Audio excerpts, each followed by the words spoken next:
Happy Friday. I'm going to have this one slightly less structured, but that's fine. I want to talk about the importance of just staying the course and having peace about what you're doing when it comes to business. So a bit more reflective this week than other topics, I guess. But the importance of staying the course, being at peace, and trusting what you're doing. And that doesn't mean you can't ever shift directions in life. There's a lot of things to talk about around that, of when to change course.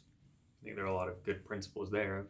You have new information that teaches you that a change of course is better.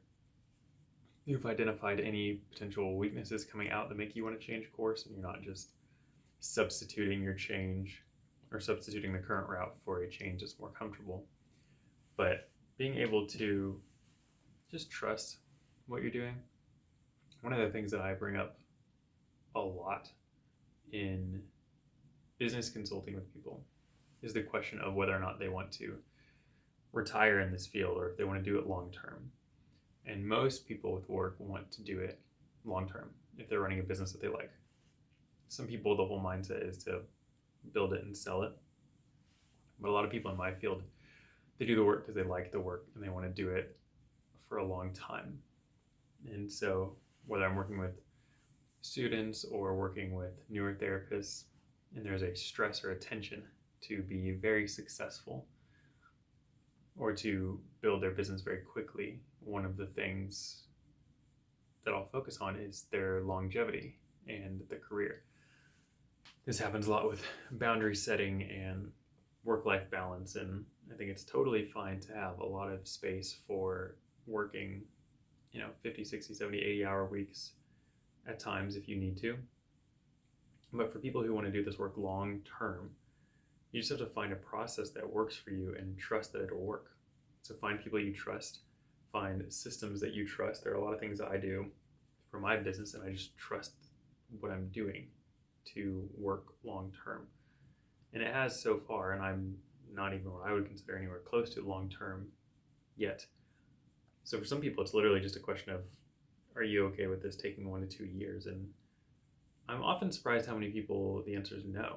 They really want very quick results, and you can find that sometimes. And there are ways to do that, maybe with more money and more resources, but a lot of people I have found are impatient and want to know the secret, and there often just aren't a lot of secrets. There's just doing stuff really well over and over for a long time and getting results. I do think one caveat to that is the doing it well part. So, if you're trying to get better at word of mouth or consultation calls, just doing them over and over won't make you better. You probably increase your chances of being better at it than someone else. Same with the question of experience. When people say, well, this therapist has 20 years experience. That doesn't, to me, mean a lot versus the therapist that has 5 years. They're not inherently more beneficial. I think there's some natural life wisdom that you can get, but we can all think of older people who we don't look up to at all and think maybe are just overly grumpy, or they don't know what they're talking about and that they're not wise. Age and experience do not make you naturally good or wise about a topic. They don't. They can give you permission to develop into something. And if you do something consistently over time, you'd think that you'd get better, but you do have to do something well and try to grow and be intentional about it to actually see that improvement. You can't only show up, although showing up is a required factor for that. So finding a process that works and trusting that process, changing it as needed, reflecting as needed, but you show up to work every single day. I think I have a book, I'm looking right at it, and I will grab it, even though that's not professional and there's not a chance I'm editing around this, because that takes time and I'd rather not. This book, The War of Art by Steven Pressfield, I've maybe recommended this book, not more than other books, but it's in probably the top 3 to 5 books that I've recommended people read, and I've read it multiple times. And it's for creatives a lot of the time, but one of his arguments about turning pro, which is another book he has, and it's, I think the entirety of part 2 of this book is the concept of turning pro. And the way that he frames that is from a perspective of professionalism is how you show up. It is not necessarily being the best at the thing. So in his situation, a professional writer is professional when they treat writing like a professional task. So for some people, that means they get up every morning and they write for an hour, 2 hours, 3 hours. And that's professional to him. There's a really good quote in here that I think I just read upon a reread and just got through. And if I can find it very quickly, I'll read it. But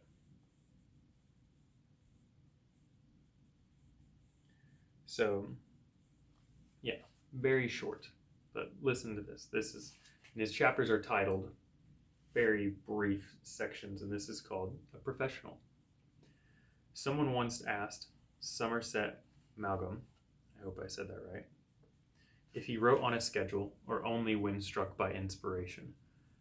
I write only when inspiration strikes, he replied. Fortunately, it strikes every morning at 9 o'clock sharp. That's a pro. In terms of resistance, Maugham was saying, I despise resistance. I will not let it faze me. I will sit down and do my work. Maugham reckoned another, deeper truth, that by performing the mundane physical act of sitting down and starting to work, he set in motion a mysterious but infallible sequence of events that would produce inspiration, as surely as if the goddess had synchronized her watch with his. He knew if he built it, she would come. You heard the word resistance. That is the primary antagonist of this book. It is the thing that keeps you from doing what you're supposed to do. This was not meant to be a book talk, but here we are. Of just showing up for the thing that you're supposed to do. That's the base professionalism. You've turned pro by this, having not read his actual Turning Pro book. That is the takeaway from this. That's professionalism. That's my philosophy of art and creativity is you show up to do the work, not when you feel like it. I believe that would be Charles Bukowski's approach too. Got a lot of good poems on his professionalism. And a lot of other artists, I believe, Neil Gaiman, Stephen King, they are people who do their craft more or less daily. Isaac Asimov is a disgustingly professional person. I believe the Asimovian law of writing or whatever he called it was 9 to 5 every day, 7 days a week. And I don't know if that's, some people are a little facetious with that and they do take certain days off. I don't know with him if he did, but this is also not a writing seminar. It's about show up and do the work and do your thing and trust that it'll be all right. And I think people would be surprised to learn how much their colleagues don't actually work consistently on things. A lot of people keep busy, but they're not consistent with anything. You think about the artist that changes projects all the time, or even the entrepreneur who's always excited about the new business thing. If they would just pick one and stick with it, they could be fine because they have the energy. The issue, serial monogamous too, people who date and break up and date and break up, people are chasing highs and honeymoon phases. And if you just pick something that you know you're passionate about, or honestly, I mean, it's good to have passion, but even if you don't like the thing, if you just stick with it and you do a decent job, you'll be fine for the most part. This issue of consistency, I mean, a lot of things in life are complicated, but this really isn't. I think most people will be just fine in life if they stay consistent. And you'll always have people who really just come on hard times and the cards get stacked against them. These really happen. But not continuing to try, you're guaranteed the bad path. But if you just stay on a good one and stay consistent, at least you have a chance. And not only that, you have a very good chance of being moderately successful, being okay.